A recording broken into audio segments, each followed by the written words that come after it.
बिजली की चमक ने वीरान आसमान को चीर दिया।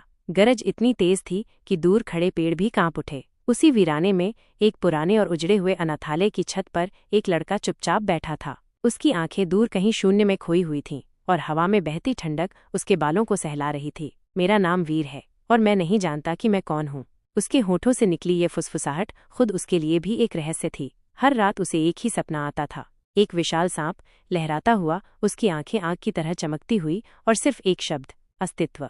उस रात भी वही सपना लौटा। सपना जंगल में आग लगी थी, सब कुछ जल रहा था और आग के बीचों बीच एक नाग अपने पूरे विकराल रूप में फुफकार रहा था। उठ वीर, तेरा समय आ गया है। उसकी आवाज गूंज की तरह पूरे अस्तित्व में फैल गई। वीर अचानक जाग उठा। उसका शरीर पसीने से भीग चुका था और सांसें तेज चल रही थीं। गर्दन पर हल्की नीली रोशनी में एक सांप की आकृति चमक रही थी, जैसे कोई निशान जो अब जाग चुका था। रवि, वीर का सबसे करीबी दोस्त, पास ही बिस्तर पर बैठा मुस्कुरा रहा था। फिर से वही सपना? तू कहीं पागल तो नहीं हो रहा? वीर ने गहराई से कहा। ये कोई सपना नहीं रवि। कल रात मैंने जिस आदमी को मरते देखा था, आज सुबह उसकी खबर टीवी पर आ रही है। रवि ने रिमोट उठाकर टीवी ऑन कर दिया। स्क्रीन पर एक गंभीर न्यूज रिपोर्टर बोल रहा था।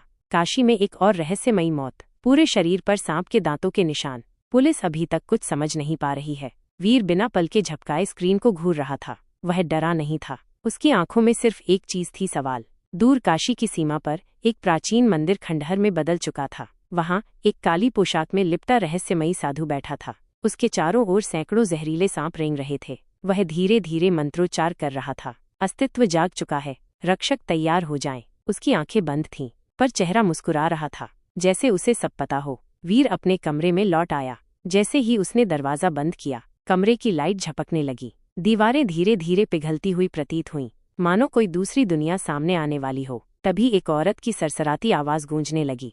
नागवंश का आखिरी योद्धा, तुझे मरना होगा। अचानक एक काली परछाई दीवार से बाहर निकली। उसका शरीर आधा इंसान था, आधा सांप। उसने वीर पर झपट्टा मारा, पर इस बार वीर डरता नहीं था। उसकी आंखें चांदी की तरह चमक उठीं। उसकी नसों में कुछ बह रहा था, कुछ अजीब, काला और शक्तिशाली। मैं नहीं जानता मैं कौन हूँ, पर मैं किसी से डरता नहीं।